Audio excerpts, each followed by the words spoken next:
Hello મિત્રો, આજે તારીખ 3/5/2024ના દિવસે શુક્રવારે ગોપાલલાલજી મહારાજની સવારી કાઢવામાં આવેલી હતી।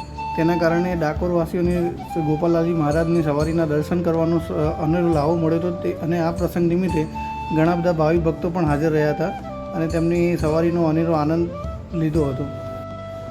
તો મિત્રો, આજે આપણે આ વિડીયોમાં ગોપાલલાલજી મહારાજની સવારીના દર્શન સંપૂર્ણપણે હું તમને બતાવવા જઈ રહ્યો છું।